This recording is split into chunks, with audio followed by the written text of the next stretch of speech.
Une des premières choses aussi que l'on a besoin de détecter, en fait, c'est le bouton poussoir. Est-ce qu'on a appuyé ou pas sur le bouton, en fait. Donc, on va voir comment procéder ici. Je repars encore de mon Arduino, mon protoboard, et il me faut un bouton poussoir. Donc le bouton poussoir, hein, rappelez-vous, on l'avait déjà vu précédemment dans les premiers circuits. Donc je vais le mettre ici sur cette partie droite ici. Donc rappelez-vous ici que toute la colonne de gauche est déjà reliée. Toute la colonne de droite est déjà reliée. Par contre, la colonne de droite et de gauche seront reliées au moment où je vais appuyer sur le bouton. Donc par défaut, en fait, ils ne sont pas connectés, gauche et droite. Non. La gauche ensemble, oui. La droite ensemble, oui. Mais gauche et droite, non. Alors, l'idée ici, pour ne pas avoir, comment dire, une patte qui est en l'air, comme on l'a vu précédemment ici, c'est de faire un circuit qui soit toujours fermé. Toujours. Donc là, qu'est-ce que l'on va faire? On va prendre une résistance. Et cette fois-ci, on va la mettre vraiment grande ici. On va mettre 10 kg ou plus si vous avez. Et cette résistance, on va la relier ici au moins. Donc qu'est-ce que je vais faire ici, hein? Je vais prendre, j'ai oublié d'alimenter ma plaque, hein, donc je vais l'alimenter ici. Donc ici, je relie au moins, en noir. Toujours les mêmes étapes, hein. Ici, le 5 volts, je vais le relier au plus. En rouge. Ici, mon circuit, hein, donc là, du côté noir, c'est déjà relié. Et de l'autre côté, ici, eh bien, pour l'instant, je ne vais rien mettre, sauf ici, hein, cette patte-là, je vais la mettre ici, reliée au rouge. Voilà. Et je sais qu'ici, hein, mon circuit, il est fermé à cet endroit-là, ici. Donc là, ici, je vais relier cette patte-là, ici. Je vais la prendre et je vais la mettre sur une des pattes ici, la numéro 7 par exemple. Et je vais mettre celui-là en jaune.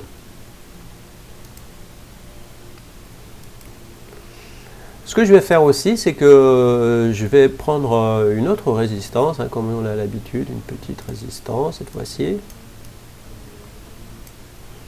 Et cette fois-ci, je vais la mettre à mes 330 ohms habituels.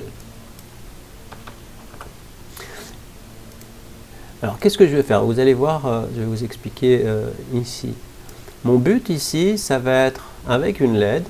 Donc, je vais prendre une LED que je vais mettre ici. On va la mettre là.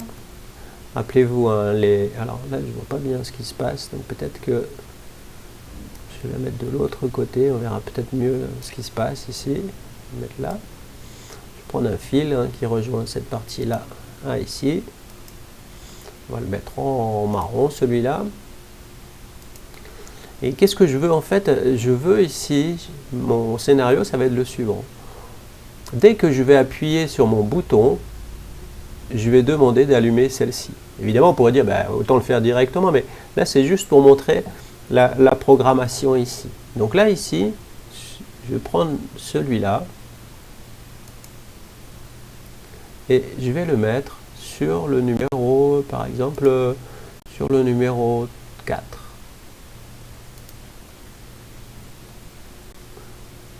Voilà. Et là, je vais le mettre en vert.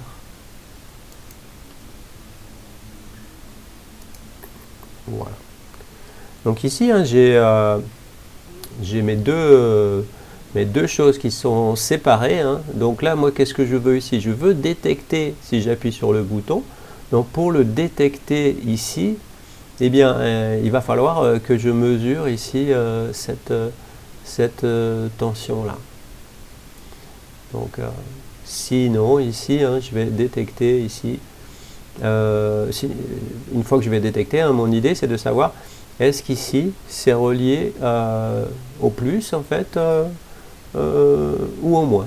Donc, là ici, pour l'instant, hein, si je regarde cette patte là, eh bien elle est reliée par ici au moins. Par contre, si je relie, si j'appuie sur mon bouton ici, qu'est-ce qui va se passer? Eh bien, soit je suis relié au moins par celui-là, ou directement au plus. Donc, comme le courant, il aime bien passer directement ici, eh bien, il va plutôt ici, passer par ici cette fois-ci. Donc là, qu'est-ce que je vais faire maintenant ici? Je vais programmer cela. Donc j'ai dit que le 7 ici, c'était en entrée, et le 4, c'était en sortie ici. Donc, on y va.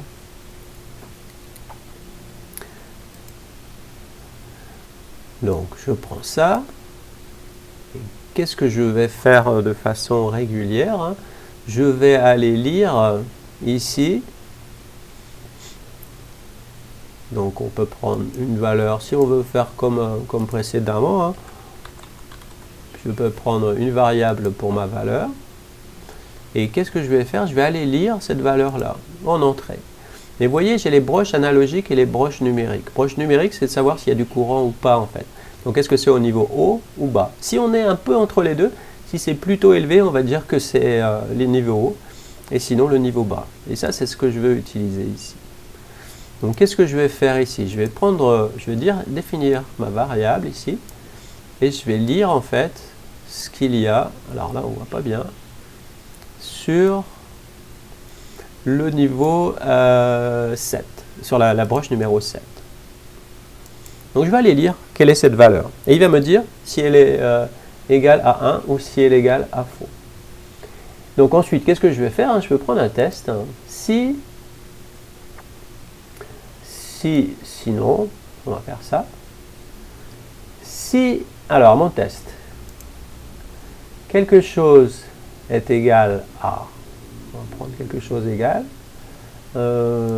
ici, j'ai mon test déjà élevé, voilà. Donc j'ai élevé ou bas. Donc je vais prendre ça. Si ici, valeur, elle est égale à élevé, donc où c'est que je vais trouver ça? Ça doit être ici, voilà, celui-là avec le égal.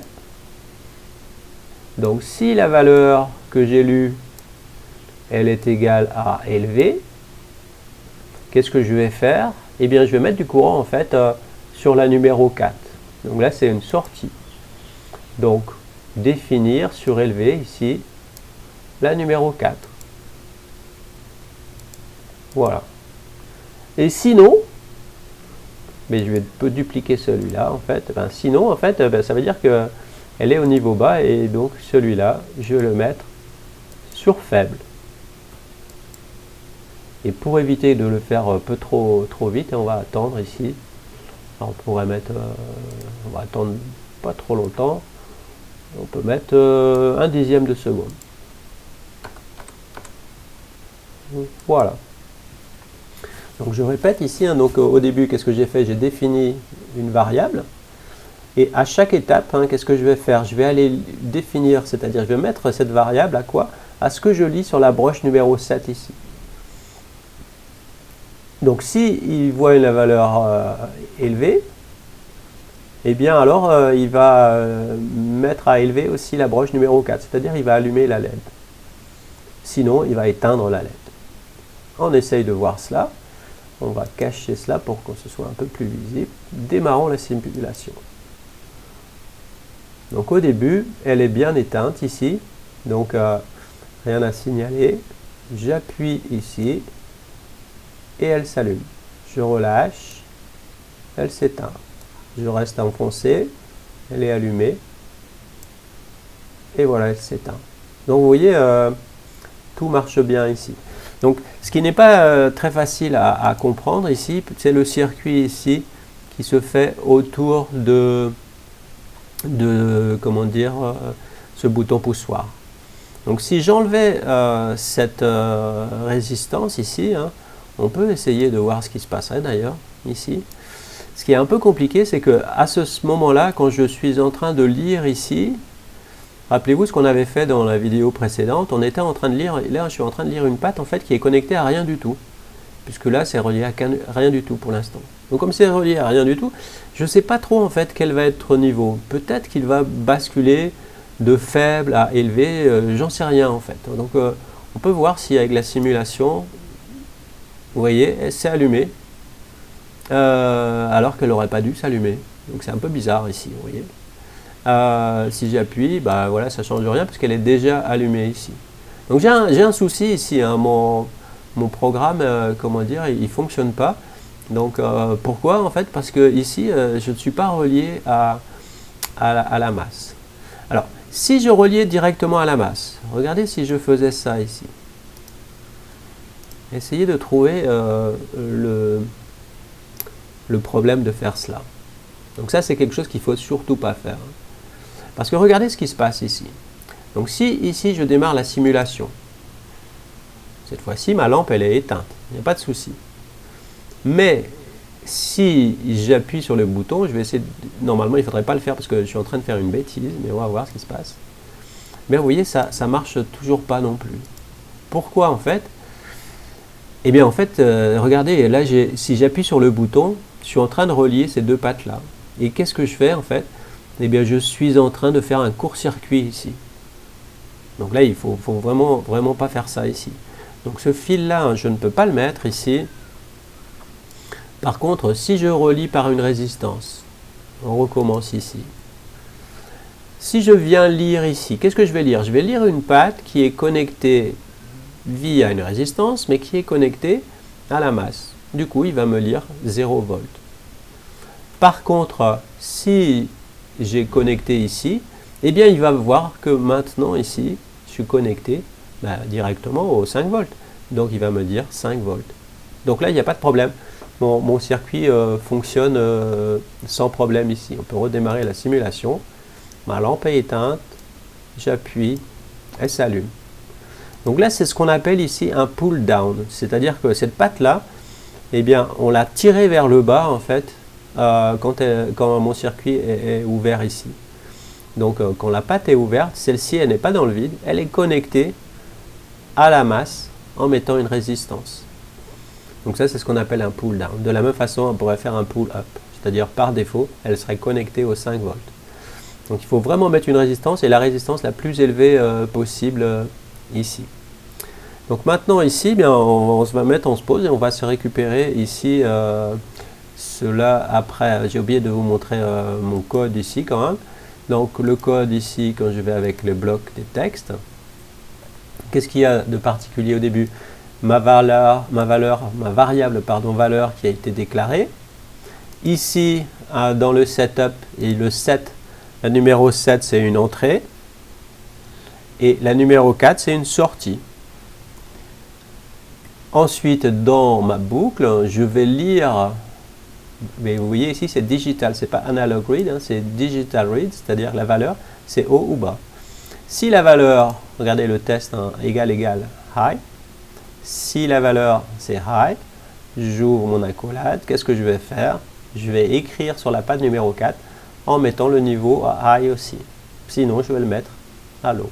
Et je vais attendre 100 millisecondes. Alors c'est vraiment important de mettre ici un temps parce que sinon votre Arduino en fait il va faire des choses de façon très répétée et donc c'est jamais très bon. Autant mettre un petit délai, un dixième de seconde, vous n'aurez pas le temps de voir la différence quand vous allez le programmer.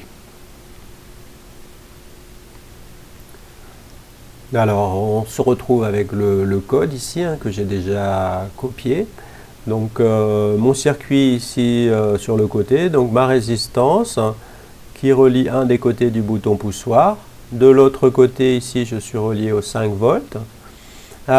Ici partant de la masse ici une petite résistance. Ma résistance elle est reliée à ma LED et ma LED elle va au 4, à la patte D4 ici. Donc c'est sur cette patte là, sur ce fil vert en fait que je vais décider s'il y a du courant ou pas qui va. Alors que sur le fil jaune hein, qui est relié à la patte 7, eh bien ici hein, je vais regarder, là c'est une entrée, je vais regarder en fait si à ce niveau là je suis au niveau haut ou au niveau bas ici. Alors, je connecte ma carte, ici. Donc maintenant ici, on peut vérifier si la carte est là. Voilà. Je vais téléverser mon programme. Voilà, tout s'est bien passé. Et maintenant ici, je suis prêt à tester ici pour voir si tout va bien. Donc pour l'instant, ma LED elle est bien éteinte. J'appuie sur mon bouton, elle s'allume. Je reste enfoncé, elle s'allume. J'éteins. Je relève, en fait, elle s'éteint ici. Donc, vous voyez, mon circuit fonctionne parfaitement. Donc Arduino a été capable ici de bien détecter ici, si sur le, avec ce fil jaune ici, si le bouton poussoir il était au niveau haut ou au niveau bas. Donc quand le bouton poussoir n'est pas appuyé, en fait, eh bien, elle est reliée par une résistance à la masse, une résistance élevée. Par contre, quand je suis connecté, en fait, je suis relié directement en fait, au 5 volts ici. Donc de cette façon-là, la patte du bouton poussoir n'est jamais restée en l'air. Soit elle est connectée via la résistance à la masse, sinon directement au 5 volts. Donc c'est pour ça que je vais avoir des mesures qui sont fiables, soit niveau haut, soit niveau bas. Et en fonction de cela, eh bien, j'utilise ce qu'on avait vu dans les premières vidéos, à savoir les sorties. Et comme sortie, eh bien, ici j'ai une LED qui est branchée. Hein. Donc l'anode, le A+, la reliée au plus. Hein. Mon fil vert qui peut être plus si je décide d'y mettre du courant. Et la résistance que j'ai mis cette fois-ci du côté de la masse. Donc voilà comment regarder une entrée. Donc dans la programmation, vous voyez, il y a une différence entre les entrées analogiques. Donc les entrées analogiques, on les met ici. Hein. Donc il y en a 5, je crois. Et puis de l'autre côté, ces pattes-là peuvent servir d'entrée ou de sortie digitale, comme on dit, au numérique. Donc c'est pas très facile à traduire.